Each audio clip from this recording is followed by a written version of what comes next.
गणित शिक्षण में आज हम मूल्यांकन के उद्देश्य के बारे में जानेंगे। यानी मूल्यांकन के क्या उद्देश्य हैं और मूल्यांकन की आवश्यकता एवं महत्व क्या है।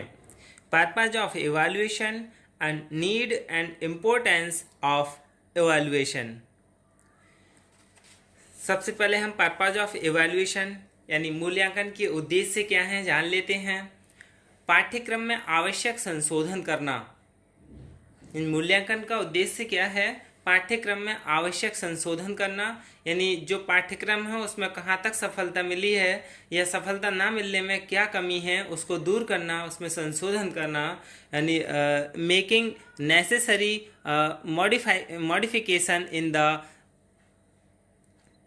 सिलेबस। दूसरा है परीक्षा प्रणाली में सुधार करना, to improve the examination system. यानी जो परीक्षा प्रणाली है उसमें सुधार करना कि इस परीक्षा प्रणाली से कितना प्रभाव पड़ रहा है या इससे कितना निष्कर्ष निकल रहा है, उसी आधार पर उसमें सुधार करना।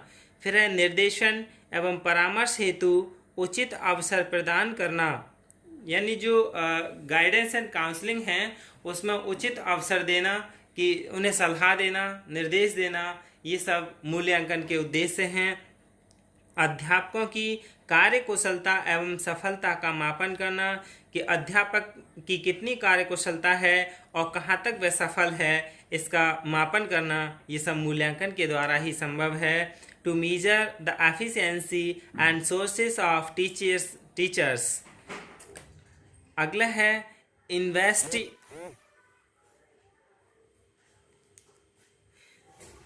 इन्वेस्टिगेटिंग चिल्ड्रंस बिहेवियरल चेंजेस, यानी जो बालकों के व्यवहार संबंधी परिवर्तनों की जांच करना, यानी बच्चों के व्यवहार में क्या परिवर्तन आ रहे हैं उसकी जांच करना, ये भी मूल्यांकन के द्वारा ही किया जाता है।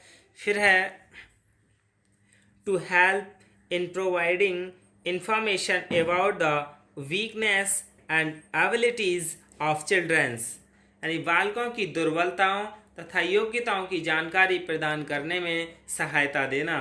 जो बालक कहाँ तक दुर्बल है, कितना योग्य है, इसकी जानकारी हमें इवैल्यूएशन करने के बाद, मेजर करने के बाद ही पता चलती है। फिर है discovering latest and effective teaching methods, यानी नवीनतम एवं प्रभावी शिक्षण विधियों और प्रविधियों की खोज करना, यानी नई से नई तकनीकियों का प्रयोग करना और उनका खोज करना। Expected improvements in them by examining prevailing teaching methods and text book, यानी प्रचलित शिक्षण विधियों तथा पाठ्य पुस्तकों की जांच करके उनमें अपेक्षित सुधार करना, ये सब मूल्यांकन के द्वारा ही संभव है। अनुदेशन यानी इंस्ट्रक्शन की प्रभावशीलता का पता लगाना और बालकों में का विभिन्न श्रेणियों में वर्गीकरण करना कि बालक जो प्रतिभाशाली हैं उन्हें अलग श्रेणी में रखना, मंदबुद्धि उन्हें अलग श्रेणी में करना, इस तरह से इन बच्चों को विभिन्न श्रेणियों में वर्गीकृत करना।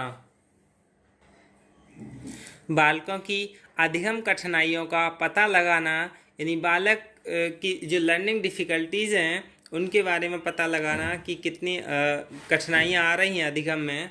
फिर बालकों को उत्तम ढंग से सीखने के लिए प्रोत्साहित करना, यानी मोटिवेट करना, यानी बालकों को और अच्छे ढंग से सीखने के लिए मोटिवेट करना कि इस मूल्यांकन द्वारा पता लग जाता है कि इससे कितना मोटिवेट हुए हैं, फिर उन्हें और मोटिवेट करना। बालकों की व्यक्तिगत एवं सामाजिक आवश्यकताओं की पूर्ति के लिए जानकारी प्रदान करना, यानी जो बालक हैं उनकी व्यक्तिगत और सामाजिक जो भी आवश्यकताएं हैं उनकी जानकारी प्रदान करना उनकी पूर्ति के लिए। फिर शिक्षण व्यूहरचना टीचिंग स्ट्रेटजी में सुधार एवं विकास करना, जो टीचिंग स्ट्रेटजीज है उसमें सुधार कर इम्प्रूव करना और डेवलप करना, ये भी इवैल्यूएशन के द्वारा ही किया जाता है कि किस शिक्षण विधि का या किस शिक्षण व्यूह रचना में कैसे सुधार किया जाए और कैसे विकास किया जाए। फिर है निदानात्मक एंड डायग्नोस्टिक एंड रिमेडियल यानी उपचारात्मक शिक्षण पर बल देना। निदानात्मक और उपचारात्मक शिक्षण पर बल देना, ये क्या है, सब मूल्यांकन के द्वारा ही किया जाता है। अब हम मूल्यांकन की आवश्यकता एवं महत्व जान लेते हैं। Need and importance of evaluation. मूल्यांकन के द्वारा बालकों की मानसिक शक्ति, रुचि यानी मेंटल पावर और इंटरेस्ट और उनके दृष्टिकोण का अनुमान लगाया जा सकता है। योग्यतानुसार बालकों को विभिन्न समूहों में विभाजित करने के लिए आवश्यक है, यानी कौन बालक कितना योग्य है और उन्हें अलग अलग समूहों में विभाजित करने के लिए भी मूल्यांकन जरूरी है, क्योंकि मूल्यांकन के द्वारा ही पता लगाया जा सकता है कि कौन बालक किस समूह में आता है। छात्रों को व्यावसायिक एवं शैक्षिक निर्देशन देने के लिए आवश्यक है, यानी जो छात्र हैं उन्हें वोकेशनल एजुकेशन और गाइडेंस इन सभी को देने के लिए भी मूल्यांकन जरूरी है। इसी के द्वारा पता लगाया जाता है कि बच्चे के लिए कैसी शिक्षा दी जाए। उसके द्वारा अधिगम प्रक्रिया में सुधार होता है। किसके द्वारा? मूल्यांकन के द्वारा, यानी इवैल्यूएशन से ही अधिगम प्रक्रिया में सुधार होता है, क्योंकि जब किसी बच्चे के 30% अंक आते हैं या द्वितीय श्रेणी आती है तो उसके लिए और सुधार करने के लिए सुझाव दिए जाते हैं।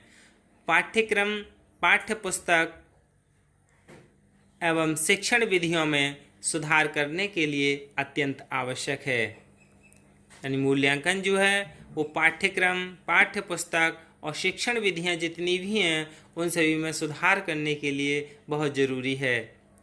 मूल्यांकन के द्वारा छात्रों को अपनी कमज़ोर तथा मजबूत स्थिति का पता लगता है। फिर छात्र इसके द्वारा मानकों का निर्धारण करने के लिए मूल्यांकन करना अति आवश्यक है, यानी मानकों का निर्धारण करने के लिए भी मूल्यांकन बहुत ज़रूरी है। और बालकों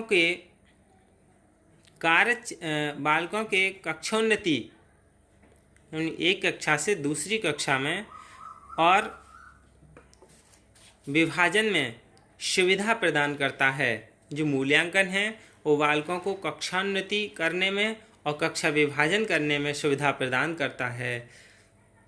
परीक्षा प्रणाली में आवश्यक सुधार करना, ये सब मूल्यांकन के द्वारा ही संभव है। इसलिए मूल्यांकन की आवश्यकता और महत्व शिक्षा में बहुत अधिक हैं। धन्यवाद।